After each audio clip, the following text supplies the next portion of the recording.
India UK free trade agreement గురించి మనం మాట్లాడాలి. సీరియస్ గా చెప్పాలంటే మనం ఫ్రీ ట్రేడ్ అగ్రిమెంట్ గురించి ఈ యూకే తో చేసుకునే ఎఫ్టీఏ గురించి గ్లోబల్ రౌండప్ లోనే చాలా సార్లు మాట్లాడాం. నాకు తెలిసి ఈ 2-3 సంవత్సరాల్లో దీని గురించి చర్చలు జరగడము, కొన్ని సందర్భాల్లో యూకే వ్యవహార శైలి నేపథ్యంలో మనం కొంత వెనక్కి తగ్గడము, మనం ఈవెన్ అప్పుడు అనేక రకాల అక్కడ రెజీమ్ చేంజెస్ జరిగిన ప్రతిసారి ఎఫ్టీఏ గురించిన ప్రస్తావన అయితే పదే పదే వస్తూ వచ్చింది. సో ఇప్పుడైతే ఎట్టకేలకు కేర్ స్టార్మర్ ఆధ్వర్యంలో ఉన్నటువంటి యూకే అండ్ భారత ప్రధాని నరేంద్ర మోదీ మధ్య ఒక ఒప్పందం అయితే కుదిరింది.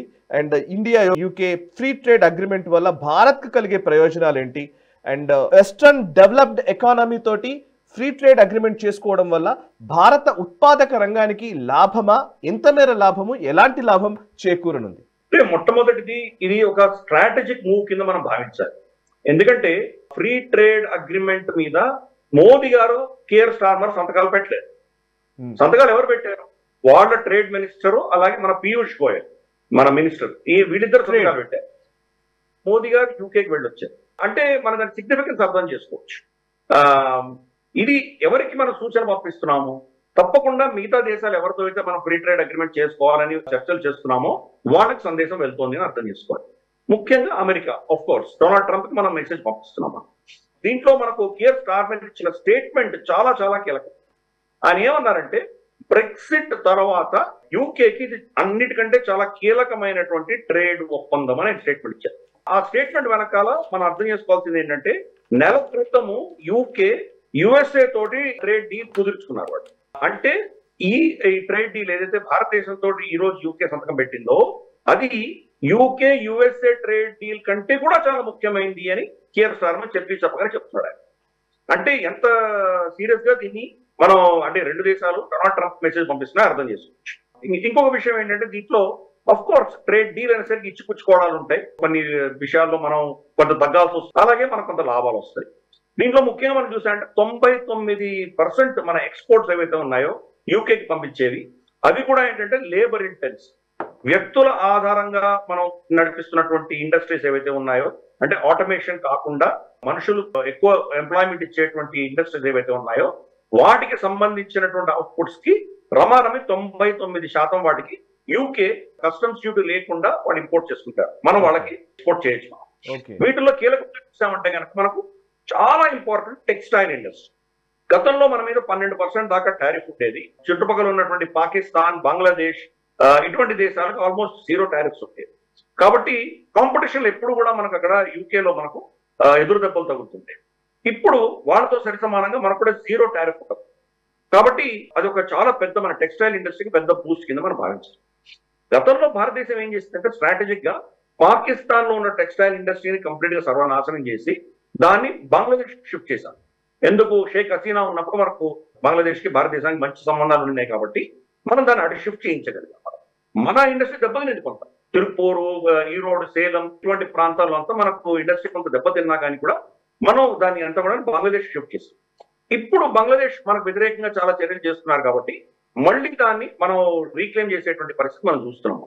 బంగ్లాదేశ్ లో 25% వాళ్ళ టెక్స్టైల్ ఇండస్ట్రీ దెబ్బతింటే ఎగ్జాక్ట్ గా 25% భారతదేశం యొక్క టెక్స్టైల్ ఇండస్ట్రీ పెరిగింది. అదే ఈ యూకే ట్రేడ్ డీల్ తోటి ఇంకా పెరగబోతోంది. బికాస్ మనకు అక్కడ కూడా కాంపిటీషన్ లో వీళ్ళు ఎవరు తట్టుకోలేరు మనల్ని, అది కూడా మనం టేక్ ఓవర్ చేయబోతుంది.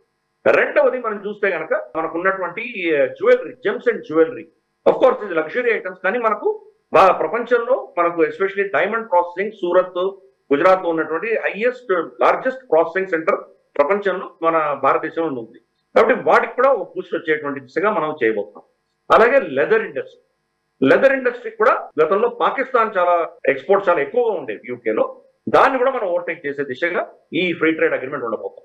అఫ్ కోర్స్ తర్వాత ఇంకా సీ ఫుడ్ చాలా చిన్న కాంపొనెంట్ మనది, అది కూడా పెరిగేటువంటి అవకాశాలు మనకు ఉన్నాయి. మెషినరీ, మనం మెషినరీ వాళ్ళకి ఎక్స్పోర్ట్ చేస్తున్న మెషినరీ కూడా ఈయూతో పోల్చి చూస్తే మనం చాలా కాంపిటేటివ్ గా ఉండేవాళ్ళం కాదు, మనకు కొంత టారిఫ్లు ఎక్కువ ఉండేవి. కాబట్టి అది కూడా మనకు లాభసాటిగా ఉండదు.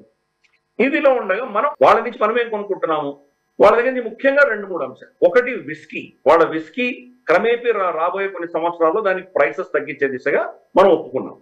కానీ దానివల్ల మన ఇండస్ట్రీ అనేది దెబ్బతింటుందంటే మనకు పెద్ద విస్కీ ఇండస్ట్రీ మన దేశంలో లేదు. ఏదో ఇండ్రీ అని తర్వాత మనకు ఇటువంటివి ఏవో 2-3 బ్రాండ్స్ మనకు ఉన్నాయి, కానీ మనం ఎక్కువ వైన్ ఇండస్ట్రీ మనం చూస్తే కనుక మనకు సూలా వైన్ కానీ ఇటువంటి వైన్ ఇండస్ట్రీ, తర్వాత రమ్ మనకు ఓల్డ్ మంక్ లాంటివి, ఇవి మనకు చాలా పాపులర్. కానీ beer of course Kingfisher beer, whisky segment లో మన భారతదేశంలో ఎక్కువ మనకు బ్రాండ్స్ లేవు. కాబట్టి యూకే నుంచి ఇంపోర్ట్ చేసుకుంటున్న దాంట్లో క్రమేపీ ఇప్పుడు ఉన్నటువంటి టాక్సేషన్ తగ్గించుకుంటూ 75% టాక్సేషన్ వచ్చేటువంటి ఒక ఒప్పందం జరిగింది. అది కూడా క్రమేపీ జరుగుతుంది, ఓవర్ నైట్ జరగదు. అది కూడా చాలా నీష్ సెగ్మెంట్ కాబట్టి దానివల్ల ప్రజలకి, కామన్ ప్రజలకి పెద్ద ఇబ్బంది ఏం లేదు. రెండవది ఆటో సెగ్మెంట్, వాళ్ళ ఏమంటారంటే వాళ్ళ మన రేంజ్ రోవర్ లాంటి కార్లు ఏవైతే ఉంటాయో అవి 100% నుంచి 10% టారిఫ్ మనం ఒప్పుకున్నాం. రేంజ్ రోవర్ ఎంతమంది కొంటారు భారతదేశంలో? చాలా తక్కువ మంది కొంటారు. కాబట్టి దానిలో పెద్ద అది కూడా మనకు మేజర్ ఇంపాక్ట్ ఉండదు. మన డొమెస్టిక్ మ్యానుఫ్యాక్చరింగ్ కి దెబ్బ తగలకుండా దాంట్లో కూడా మనము క్యాప్స్ పెట్టాం. అంటే ఒక 37,000 కార్లు మాత్రమే ఈ తక్కువ టారిఫ్ తోటి వాళ్ళు ఎక్స్పోర్ట్ చేయొచ్చు. అంతకంటే ఎక్కువైతే కనుక ఇంకా 100% టారిఫ్స్ పడతాయి. కాబట్టి అది కూడా మనం ప్రొటెక్ట్ చేస్తున్నాం. ఒక అంతకు ఇచ్చినట్టే ఇచ్చాము, కానీ దానికి కొన్ని క్యాప్స్ పెట్టి కొన్ని నంబర్స్ దాన్ని ఇంపోజ్ చేశాం. కాబట్టి దానివల్ల మన ఇండస్ట్రీ కూడా మనం కాపాడుకోగలుగుతాం. అలాగే కొన్ని లగ్జరీ గూడ్స్ ఉన్నాయి, యూకేలో తయారైనటువంటి లగ్జరీ గూడ్స్ మన దేశంలో ఎంతమంది కొంటారు? కాబట్టి అటువంటి కొన్ని కాస్మెటిక్ గా మనం వాళ్ళకి చేశాం. మనము ఇంపార్టెంట్, చాలా కీలకమైనది ఏంటంటే కనుక భారత మూలాల నుంచి వెళ్ళి అక్కడ పనిచేస్తున్నటువంటి వాళ్ళు గతంలో ఏంటంటే వీళ్ళు సర్వీస్ సోషల్ సెక్యూరిటీకి సంబంధించి వాళ్ళు కంట్రిబ్యూషన్ చేసేది ఉంది. దాంట్లో కొంత వెసులుబాటు కలిగించింది ఈ అగ్రిమెంట్. కొంతకాలం వాళ్ళు సోషల్ సెక్యూరిటీ కట్టకుండా అక్కడ పనిచేయొచ్చు, ప్లస్ వాళ్ళకి వీసాలు కూడా ఇంక్రీజ్ అయ్యేటువంటి అవకాశాలు ఉన్నాయి. దానికి రెసిప్రోకాసిటీగా మనం ఏం చేసామంటే వాళ్ళ కన్సల్టెంట్స్ కానీ, వాళ్ళ లీగల్ టీమ్ కానీ, వాళ్ళ ఎక్స్పర్ట్స్ కానీ భారతదేశంలో వచ్చి పనిచేయడానికి కొంత మనం వెసులుబాటు కలిగిస్తున్నాం. కాబట్టి ఓవరాల్ గా దీంట్లో మనం చూస్తే కనుక ఇవన్నీ కూడా ఇచ్చిపుచ్చుకున్నాము, ఇద్దరికి కూడా లాభసాటిగానే ఉంటాం. కానీ దీంట్లో ఎగ్జామ్టెడ్ కాంపనెంట్స్ ఏమున్నాయంటే కనుక అఫ్ కోర్స్ మన వ్యవసాయ రంగం కానీ, మన పాల ఉత్పత్తికి కానీ దీనికి ఎటువంటి దెబ్బ తగలకుండా మనం చాలా కేర్ తీసుకున్నాం దీంట్లో. ఎందుకంటే అక్కడ ప్రొడ్యూస్ అయ్యేటువంటి డైరీ ప్రొడక్ట్స్ ఏవైతే ఉంటాయో అవన్నీ కూడా ఏంటంటే ఆవు మాంసం మళ్ళీ ఆవుకే పెట్టి దాన్ని బాగా పటిష్టం చేసిన తర్వాత దాని నుంచి ఎక్స్ట్రాక్ట్ చేస్తారు. కాబట్టి అది మన సంస్కృతికి విరుద్ధమైనటువంటిది. ప్లస్ మనకు ఆల్రెడీ గో సంపద విపరీతంగా మన దేశంలో చాలా పుష్కలంగా ఉంది కాబట్టి దాన్ని మనం తప్పకుండా దాన్ని నిషేధించాం. మనం దాంట్లో ఎటువంటి కాంప్రమైజ్ మనం చేయలేదు. అలాగే మన రైతులకు దెబ్బ తగలకుండా వాళ్ళ జెనెటికలీ మోడిఫైడ్ క్రాప్స్ కూడా మనం నిషేధించాం. సో ఇవన్నీ ఓవరాల్ మనం చూసామంటే కనుక ఇదే టెంప్లెట్ రేపు డొనాల్డ్ ట్రంప్ కూడా మనం చెప్పబోతున్నాం. యూకేతో మేము ఈ టెంప్లెట్ పెట్టుకున్నప్పుడు మీతో కూడా ఇదే చేస్తాం. మేము మా రెడ్ లైన్స్ ఉన్నాయి, దాన్ని దాటడానికి వీల్లేదు. మేము మా వ్యవసాయ రంగానికి సంబంధించి కావచ్చు, మన డైరీ ప్రొడక్ట్స్ సంబంధించి కావచ్చు, మేము కాంప్రమైజ్ అవ్వము. మిగతా వాటిలో ఇచ్చిపుచ్చుకోవడం అనేది మనం చేసుకోవచ్చు, పర్వాలేదు అని చెప్పచ్చు. అలాగే సర్వీస్ ఇండస్ట్రీకి సంబంధించి కూడా కొంత ఇచ్చిపుచ్చుకోవడం అనేది మనం చేశాం. కీలకమైనది ఏంటంటే దీంట్లో మాట్లాడని విషయం ఏంటంటే మనకు అక్కడ ఉన్నటువంటి ఎకనామిక్ అఫెండర్స్ ఎవరైతే ఉన్నారు, విజయ్ మల్యా లాంటి వాళ్ళు, నీరవ్ మోదీ లాంటి వాళ్ళు, ఇటువంటి వాళ్ళు చాలా మంది యూకేలో శరణు తీసుకున్నారు. వాళ్ళ గురించి ప్రస్తావన దీంట్లో చేయలేదు. అఫ్ కోర్స్ ఈ రెండు సపరేట్ అంశాలు, ఎందుకంటే అవి కోర్టుల అధీనంలో ఉంటాయి, అవి కోర్టులు నిర్ణయిస్తున్నాయి. కాబట్టి అఫ్ కోర్స్ మన అపోజిషన్ పార్టీ వీళ్ళందరూ జయరాం రమేష్ లాంటి వాళ్ళు అందరూ కామెంట్స్ ఏం చేస్తున్నారంటే ముందర మీరు ఫ్రీ ట్రేడ్ అగ్రిమెంట్ కాదు, ఈ ఫ్రీ ఎక్స్ట్రాడిషన్ అగ్రిమెంట్ మీరు సంతకాలు పెట్టుకోండి, ముందర ఎకనామిక్ అఫెండర్స్ తీసుకురండి అని చెప్పి వీళ్ళు దాన్ని క్రిటిసైజ్ చేస్తున్నారు. కానీ మనం అర్థం చేసుకోవాలి, అది ఒక డెమోక్రాటిక్ కంట్రీలో ఒక పట్టాన్ని మనం ఎక్స్ట్రాడేట్ చేయడం చాలా కష్టమైనటువంటి విషయం. ఫర్ ఇన్స్టెన్స్ ఇప్పుడు బంగ్లాదేశ్ కూడా షేక్ హసీనాని అడుగుతాం, మనం ఇచ్చేస్తామా, ఆమె ఇవ్వం కదా. కాబట్టి ఇటువంటివి కొన్ని ఇష్యూస్ ఉంటాయి, దాన్ని ఎలా డీల్ చేయాలో అలా చేస్తాం. అందుకోసమే ఈ మీటింగ్ లో మనం చూస్తే అజిత్ దోవల్ గారు వెళ్ళారు, అలాగే మనకు పీయూష్ గోయల్ గారు ఎనివే ఆఫ్ కోర్స్ సంతకం పెట్టారు, జయశంకర్ గారు కూడా పెట్టారు. అంటే బ్యాక్ ఎండ్ లో ఆ డిస్కషన్స్ కూడా జరుగుతున్నాయి. మాకు వీటి మీద మాకు ఏదో ఒక సొల్యూషన్ తీసుకురండి అని వాళ్ళు చెప్తున్నాము.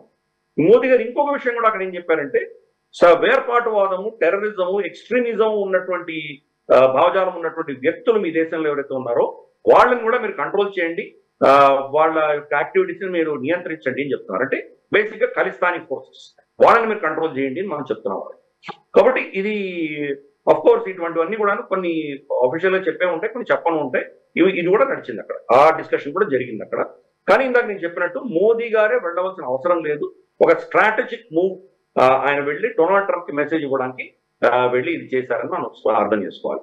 ఈ వీడియో మీకు నచ్చినట్టయితే లైక్ చేయండి, 10 మందికి షేర్ చేయండి, అలాగే కామెంట్ల రూపంలో మీ అభిప్రాయాలను మాతో పంచుకోండి. Nationalist hub group of channels ను సబ్స్క్రైబ్ చేసుకుని తెలుగునాట జాతీయవాద జర్నలిజాన్ని ప్రోత్సహించండి. ఈ వీడియో కింద ఉన్న బెల్ ఐకాన్ పై క్లిక్ చేయడం మర్చిపోవద్దు.